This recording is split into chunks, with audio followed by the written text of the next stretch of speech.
దేవుని నామానికి మహిమ కలుగును గాక. ఈరోజు పరిశుద్ధ గ్రంథము నుండి దేవుడు నోవాహు కుటుంబాన్ని ఎందుకు ప్రత్యేకపరిచాడు, ఆనాడు భూమి మీద ఉన్నటువంటి సమస్త నరులు కూడా చెడిపోవడానికి గల కారణాలేంటి, నోవాహు ఎలాంటి ప్రవర్తన కలిగి ఉన్నాడు అనే విషయాలు మనం ధ్యానించుకుందాం. ఈ భూమి మీద మనుషులు ఎప్పుడైతే విస్తరించడం ప్రారంభించారో, మరి వారి యొక్క సంతానం అనేది ఎప్పుడైతే అభివృద్ధి చెందుతూ ఉన్నదో, వారి సంతానముతో పాటు కూడా పాపము కూడా భూమి మీద విస్తరించి ఉన్నది. ఈ పాపం ఎప్పుడైతే భూమి మీద పెరిగిపోయి ఉన్నదో, దేవుడు ఈ మనుషులను చూసి, ఈ నరులను చూసి తన హృదయంలో ఎంతో వేదన పడ్డాడు, ఎంతో పశ్చాత్తాపడ్డాడు. అలాంటి పరిస్థితుల్లో ఈ భూమి మీద ఉన్నటువంటి సమస్త నరులను, అలాగే జంతువులు, పక్షులు సమస్తాన్ని కూడా నాశనం చేయాలి అని దేవుడు ఒక నిర్ణయాన్ని తీసుకున్నాడు. ఈ నిర్ణయం తీసుకోవడం ద్వారా దేవుడు నీతిమంతులను కూడా నాశనం చేస్తాడా అనే ప్రశ్నలు మన హృదయంలో కదులుతూ ఉంటాయి. కానీ దేవుడు ఎప్పుడు కూడా నీతిమంతుల జోలికి ఎప్పుడు వెళ్ళడైనా, నీతిమంతులు నాశనం అయిపోవాలి అనే ఆలోచన దేవుడికి లేదు. అందుకే ఆ యొక్క ప్రపంచమంతా కూడా పాపములో నిండిపోయిన, ప్రపంచమంతా కూడా చెడుతనంతో నిండిపోయిన, వ్యభిచారంతో నిండిపోయినప్పటికీ కూడా దేవుడు ఒక వ్యక్తిని చూడడం అనేది మనం చూస్తూ ఉన్నాం. ఆ వ్యక్తే నోవాహు. ఈ నోవాహు యొక్క జీవితాన్ని కనుక మనం చూసినట్లయితే, అంతమంది మనుషులు మధ్యలో ఈ నోవాహు చాలా ప్రత్యేకతను కలిగినటువంటి వ్యక్తిగా దేవుని దృష్టికి కనపడి ఉన్నాడు. అందుకే ఈ 6వ అధ్యాయంలో మనకి 7వ వచనం చివరి భాగం 8వ వచనంలో, నోవాహు యెహోవా దృష్టి యందు కృప పొందిన వాడాయను. అంటే ఈరోజు మనం మనుషులు మెప్పు కోరుకోకూడదు. ఈరోజు మనుషుల మీద మనం ఆధారపడకూడదు. మనుషులు ఏదో సహాయం చేస్తారు అని, లేకపోతే మనుషుల యొద్ద ఒక మంచి పేరు తెచ్చుకోవాలి అని మనం ఆలోచన కలిగి ఉండటం కాదు, కానీ దేవుని దృష్టికి మనము కృప పొందినటువంటి బిడ్డలుగా ఉండాలి. దేవుని దృష్టికి మంచి బిడ్డలుగా మనము ఉండగలగాలి. అందుకే ఈ యొక్క నోవాహు యొక్క జీవితాన్ని కనుక మనం చూసినట్లయితే, లోకమంతా చెడిపోయినప్పటికీ కూడా, లోకమంతా కూడా పాపములో మునిగిపోయినప్పటికీ కూడా ఈరోజు నోవాహు చాలా ప్రత్యేకతను కలిగినటువంటి వ్యక్తిగా మనకి కనపడుతున్నాడు. అందుకే ఈరోజు మంచివారిని చూస్తాడు దేవుడు, అలాగే చెడ్డవారిని కూడా దేవుడు మనల్ని చూస్తూ ఉంటాడు. అందుకే సామెతల గ్రంథము 15వ అధ్యాయం 3వ వచనంలో ఈ విధముగా భక్తుడు మాట్లాడుతూ, యెహోవా కన్నులు ప్రతి స్థలమందును కూడా ఉండును. అంటే ఆయన చెడ్డవారిని చూస్తాడు, మంచివారిని చూస్తాడు, అన్యాయం చేసేవాళ్ళని చూస్తాడు, అన్యాయంగా ఎదుటి వ్యక్తుల మీద మరి పగ తీర్చుకున్నటువంటి వ్యక్తులు కూడా చూస్తూ ఉంటాడు. అందుకే కయీను హేబేలుని చంపేసినటువంటి క్రమంలో హేబేలు పక్షంగా, హేబేలు యొక్క మనవిని దేవుడు వినడం అనేది మనం చూస్తూ ఉన్నాం. ఈరోజు నాబోతుని అన్యాయంగా చంపేసినటువంటి యెజెబెలు జీవితంలో ఈ యొక్క నాబోతు పక్షంగా దేవుడే ఆ ప్రతి కార్యాన్ని కూడా చూడడం అనేది మనం చూస్తూ ఉన్నాం. కాబట్టి ఈరోజు భూమి మీద ఉన్నటువంటి ప్రతి మానవుడిని కూడా దేవుడు ఖచ్చితంగా ఆయన చూడడం అనేది మనకి కనబడుతుంది. కాబట్టి ఈ నోవాహు జీవితంలో మనం చూసినట్లయితే, రెండవదిగా మొట్టమొదటిగా దేవుని యందు కృప పొందినవాడిగా కనపడుతున్నాడు. రెండవదిగా నీతిపరుడిగా కనపడుతున్నాడు. అంటే నీతి, ఎటువంటి చెడ్డ పనులు చేయలేదు, చెడ్డ స్నేహాలు చేయలేదు, ఎటువంటి దేవునికి విరుద్ధమైనటువంటి కార్యాలు నోవాహు చేయలేదు ఇక్కడ మనకి కనపడుతుంది. అందుకే అంటాడు కదా, దుష్టుల ఆలోచన చొప్పున నడువక, పాపుల మార్గమును నిలువక, అపహాసకులు కూర్చుండు చోటున కూర్చుండక. ఈ కీర్తనకారుడు 1వ అధ్యాయం 1వ వచనాల్లో ఈ మాటలు మనకి కనపడుతున్నాయి. లోకమంతా చెడుతనంలో ఉన్నప్పటికీ కూడా దుష్టులు ఆలోచన చొప్పున నడవలేదు నోవాహు, పాపుల మార్గమున నోవాహు ఉండలేదు, అపహాసకుల చోట ఈ యొక్క నోవాహు నిలువలేదు. అంటే వారితో ఉండడానికి నోవాహు ఇష్టపడలేదు. ఈ యొక్క లక్షణాలు కూడా ఈ పాపుల దగ్గర ఉండడం కానీ, దుష్టుల దగ్గర ఉండడం కానీ, అపహాస్యులతో సాంగత్యం కానీ దేవునికి కూడా నచ్చవు. ఇలాంటి విధానాల్లో నోవాహు నిందారహితుడిగా ఉన్నట్లు కూడా మనకి కనపడుతుంది. అదే సంకీర్తనలో యెహోవా యందు దీవారాత్రములు యెహోవా ధర్మశాస్త్రమును ఆనందించాలంటాడు. అలాగే యెహోవా యందు ఆనందించండి అంటున్నాడు. దీవారాత్రములు దేవుని యొక్క వాక్యాన్ని ధ్యానించువాడు ధన్యుడు అనే మాటలు మనకి కనపడుతూ ఉన్నాయి. కాబట్టి దేవునితో సహవాసాన్ని కలిగి ఉంటే, దేవునితో మనం సాంగత్యం ఎప్పుడైతే మనం చేస్తూ ఉంటామో, లోకము నుండి ఆ వ్యక్తులు, ఆ కుటుంబాలు ప్రత్యేకింపబడతారు.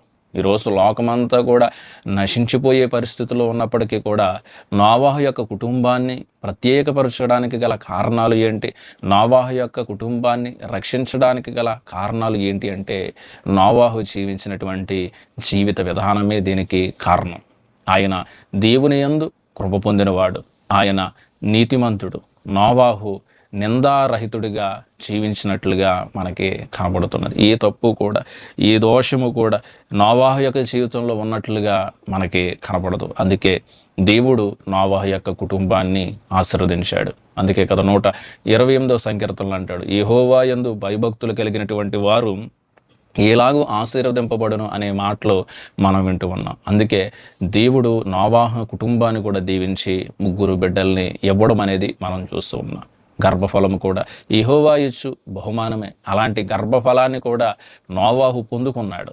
ఈ యొక్క 3 బిడ్డల యొక్క పేర్లను కనుక మనం చూసినట్లయితే షేము, హాము, యాపేతు అను 3 కుమారుల్ని మరి నోవాహుకి దేవుడు ఇచ్చినట్లుగా, అనుగ్రహించినట్లుగా మనం చూస్తూ ఉన్నాం. మరి ఈ నోవాహు అదే లోకంలో ఉన్నాడు. మరి చుట్టూ కూడా మరి లోకమంతా కూడా ఉన్నది.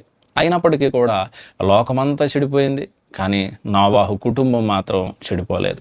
అంటే దేవుని దృష్టికి భయాన్ని కలిగి ఉన్నాడు, దేవుని దృష్టికి భక్తిని కలిగి ఉన్నాడు, దేవుని దృష్టికి చెడుతనాన్ని విసర్జించినటువంటి వాడిగా ఉన్నాడు, దేవుని దృష్టికి పాపమునకు దూరంగా వెళ్ళిపోయినటువంటి వ్యక్తిగా మనకి ఉన్నాడు. కాబట్టి మనకి రోమపత్రికలో ఇలా భక్తుడు అంటున్నాడు, పౌలు భక్తుడు 6:23లో, పాపం వలన వచ్చు జీతము మరణం. అంటే లోకం అంతా కూడా పాపంలో వారు తినము, తాగుము, సుఖించుము, నా ప్రాణమా అనే కోణంలో వారు బ్రతుకుతున్నారు. పాపం ఎప్పుడు కూడా మొదట్లో చాలా సంతోషాన్ని ఇస్తుంది. పాపం ఎప్పుడు కూడా మొదట్లో మరి ఎంతో ఆనందాన్ని ఇస్తుంది, చాలా బాగుంటుంది. కానీ మరి కాలక్రమేణా ఆ పాపం మెల్లిమెల్లిగా తన జీవితాన్నే నాశనం చేసే పరిస్థితికి తీసుకువెళ్ళిపోతుంది. అందుకే పౌలు భక్తుడు అంటాడు కదా, పాపము వలన వచ్చు జీతము మరణము అనే మాటలు మనకి కనపడుతుంది. కాబట్టి భూలోకము దేవుని సన్నిధిని చెడిపోయి ఉండెను, భూలోకము బలాత్కారముతో నిండి ఉండెను. అంటే దేవుని సన్నిధిని చెడిపోయింది, బలాత్కారంతో నిండిపోయింది. అంటే వ్యభిచారం చేస్తున్నారు, నరహత్య చేస్తున్నారు, మరి దొంగతనాలు జరుగుతున్నాయి, మరి ఒకరి పట్ల ఒకరికి ప్రేమ ఉండట్లేదు, మరి వీరు తింటున్నారు, తాగుతున్నారు, నచ్చినటువంటి విధానాల్లో వీరు బ్రతుకుతున్నారు, ఎవరికి నచ్చినటువంటి మార్గంలో వీరు వెళుతూ ఉన్నారు. మరి దేవుడు ఉన్నాడు, దేవునికి విధేయతను కలిగి జీవించాలి అని వీరి ఆలోచన లేదు, దేవునితో సహవాసాన్ని కలిగి ఉండాలి అనే ఆలోచన లేదు, దేవుని యందు భయాన్ని కలిగి ఉండాలి, భక్తిని కలిగి ఉండాలి అనే ఆలోచన అసలు నోవాహు దినాల్లో ఉన్నటువంటి ప్రజలకి అస్సలు లేకుండా అయిపోయింది. అందుకే ఈరోజు ఎంతో నొచ్చుకున్నాడు దేవుడు, ఎంతో సంతాపపడుతున్నాడు. కాబట్టి దేవుడు వెంటనే ఎప్పుడు కూడా తన నిర్ణయాన్ని మరి అమలు చేయడు. దేవుడు ఎప్పుడు కూడా మనుషులు నాశనం అయిపోవాలని ఎప్పుడు ఆలోచన చేయడు, మనుషులు మరణించాలి అని దేవుడు ఎప్పుడు కూడా ఆలోచన చేయడు. ప్రతిదానికి కూడా కొంత సమయాన్ని దేవుడు తన ప్రజలకి ఇస్తూ ఉంటాడు. ఇక్కడ కూడా నోవాహు దినాల్లో సుమారుగా 120 సంవత్సరాలు మరి నోవాహు మరి ఎంతో ప్రకటించాడు, మీరు రండి, దేవుని యొక్క ఉగ్రత వస్తుంది, దేవుడు ఈ భూమిని సమస్తాన్ని కూడా నాశనం చేయాలి అని అనుకుంటున్నాడు, మీరు ఓడలోకి ప్రవేశించి మీ కుటుంబాలని కాపాడుకోండి అని చెప్పాడు, మీరు దేవుని తట్టు తిరగండి అని చెప్పాడు, దేవునికి లోబడి జీవించండి అని చెప్పాడు. కానీ ఎవ్వరు కూడా దేవుని యొక్క మాటని ఆనాటి నోవాహు దినాల్లో ఉన్నటువంటి విశ్వాసులు కానీ సామాన్య ప్రజలు కానీ ఎవ్వరు కూడా వారు వినలేనటువంటి స్థితి కనపడుతుంది. ఈరోజు కూడా అనేక మంది సేవకులు మరి వారు పరిచయం జరిపిస్తూ దేవుని తట్టు తిరగండి అని బోధిస్తూ ఉన్నారు. దేవునిలో బ్రతకండి, దేవుని ద్వారానే రక్షణ దొరుకుతున్నది అని ఎంతోమంది మరి భక్తులు, ఎంతోమంది సేవకులు ఈరోజు ఎంతోమంది మరి విశ్వాసులకి తెలియపరుస్తున్నారు. కానీ ఇంకను చాలామంది మరి దేవుని తట్టు తిరగలేనటువంటి వ్యక్తులు మనకి కనబడుతున్నారు. అందుకే దేవుడి విషయంలో ఎప్పుడు కూడా మనం తప్పుగా దేవుణ్ణి అర్థం చేసుకోకూడదు. దేవుడు ఎలాగే చెప్తాడు, దేవుడు ఇంకా ఎన్నో మాటలు ఆయన చెప్తూనే ఉంటాడు, కానీ మనం వాటిని పట్టించుకోకూడదు అనే ఆలోచన మనం కలిగి ఉండకూడదు. అందుకే దేవుడు అంటున్నాడు కదా, మరి పేతురు భక్తుడు రాస్తూ 2వ పత్రికలో 3వ అధ్యాయం 8వ వచనంలో దేవుడు ఈ విధంగా మాట్లాడుతున్నాడు. చూడండి, ప్రభు దృష్టికి ఒక దినము 1000 సంవత్సరములగును. అలాగే కొందరు అనుకుంటున్నారు ప్రభు ఆలస్యమని ఎంచుకున్నట్లు, కొందరు ఆలస్యమని ఎంచుకున్నట్లు ప్రభు తన వాగ్దానమును గురించి ఆలస్యము చేయవాడు కాడు గాని ఎవడనూ నశింపవలనని ఇచ్చయింపక అందరూ మారు మనసు పొందవలని కోరుచు మీ ఎడల దీర్ఘశాంతము గలవాడై ఉన్నాడు. అంటే ప్రభు ఆలస్యం చేయడానికి గల కారణమైన ఆనాటి దినాల్లో దేవుడు కూడా మరి కొంత సమయాన్ని మరి నోవాహు దినాల్లో ఇచ్చాడు. వాడ సిద్ధపరచమని చెప్పాడు, నువ్వు ప్రకటించని చెప్పాడు. అందరూ రక్షింపబడాలని దేవుడు యొక్క ఆలోచన, అందరూ కూడా మారు మనసు పొందాలి అని దేవుని యొక్క ఆలోచన. కానీ అవిశ్వాసులు, అవిధేయత కలిగినటువంటి బిడ్డలు మరి దేవుడు ఇంకా ఆలస్యం చేస్తున్నాడు, మనం తినుము తాగుము సుఖించుము అనే కోణంలోనే మనం జీవిద్దాం అని కొంతమంది అవిధేయతను కలిగినటువంటి బిడ్డలు వారి ఆలోచనలు కలిగి ఉంటారు. కాబట్టి భూలోకము బలాత్కారముతో నిండిపోయి దేవుడు అది ఎప్పుడైతే చూశాడో భూమంతా కూడా ఏమైపోయింది, చెడిపోయి ఉండెను. సమస్త శరీరులు తమ మార్గమును చెరిపివేసుకుని ఉండిరి.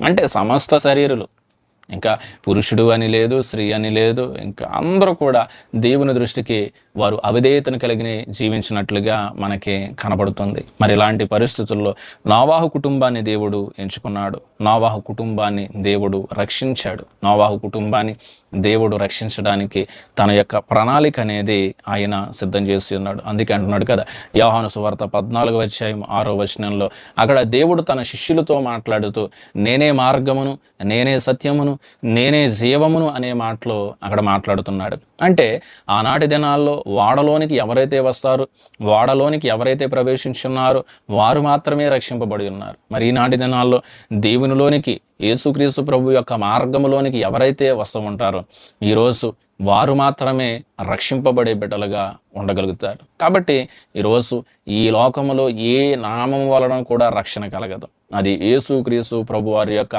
నామము వలనే రక్షణ దొరుకుతుంది అని మరి ఆనాడు ఆదిమ క్రైస్తవ సంఘంలో పేతురు, యోహాను గారు మరి బోధిస్తూ ఉన్నట్లుగా మనకి కనబడుతుంది.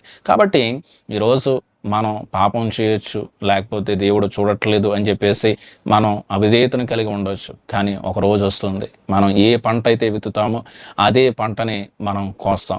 ఈరోజు ఎలాంటి ఆలోచనలు అయితే మనం కలిగి ఉన్నామో వాని క్రియలు చొప్పున ప్రతి వానికి కూడా ప్రతిఫలం అనేది ఇయ్యబడుతున్నది. ఈరోజు మనం పాపంలో సంతోషించుండొచ్చు, ఈరోజు మనిషి తన శరీరానికి నచ్చినట్లుగా జీవించవచ్చు. కానీ ఒక రోజు ఉంది, తీర్పు దినమందు ఖచ్చితంగా దేవుడు తన యొక్క తీర్పు దినమందు ప్రతి మనిషిని, ప్రతి మానవుడిని కూడా లెక్క అనేది అడుగుతాడు.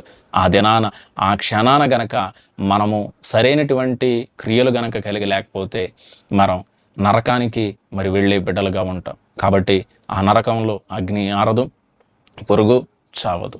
ఆనాడు నోవాహు దినాల్లో కూడా వాడలోనికి ఎవరైతే వచ్చి ఉన్నారో ఆ వాడలోనికి వచ్చినటువంటి వ్యక్తులు మాత్రమే రక్షింపబడినట్లుగా మనకి కనపడుతుంది. ఎవరైతే వాడలోనికి రాలేదో వారందరూ కూడా నాశనం అయిపోయినట్లుగా మనకి కనపడుతుంది. ఈరోజు కూడా యేసుక్రీస్తు ప్రభు వారి ద్వారానే మానవుడికి రక్షణ దొరుకుతుంది. యేసుని ఎవరైతే అంగీకరిస్తారో, యేసు యొక్క నామంలో ఎవరైతే బాప్తిస్మము తీసుకుని ఉంటారో, యేసుని ఎవరైతే తమ సొంత రక్షకుడిగా అంగీకరిస్తారో వారు మాత్రమే నిత్య జీవానికి వెళ్ళుటకు అర్హతని సంపాదించుకుంటారు. కాబట్టి ఈ మాటలు విన్నటువంటి మనమందరము కూడా ఆనాటి ఈ నోవాహు దినంలో నోవాహు కుటుంబం మాత్రమే రక్షింపబడింది. ఈరోజు మన కుటుంబాలు, మనకి కలిగినటువంటి ప్రతి మనుష్యుణ్ణి మనమే కాపాడుకోవాలి. అటువంటి బాధ్యత కుటుంబంలో ఉన్నటువంటి ప్రతి క్రైస్తవుడు కూడా తీసుకోవాలి. కాబట్టి నోవాహు మాదిరిగా మనం రక్షించబడదాం. నోవాహు కుటుంబం మాదిరిగా మన కుటుంబాలు రక్షింపబడేలాగా దేవునితో సహవాసాన్ని కలిగి ఉండుటకు పరిశుద్ధాత్మ దేవుడు సహాయము చేయనుగాక. ఆమెన్. దేవుడు మిమ్ములను మీ కుటుంబాలను దీవించి ఆశీర్వదించునుగాక. ఆమెన్.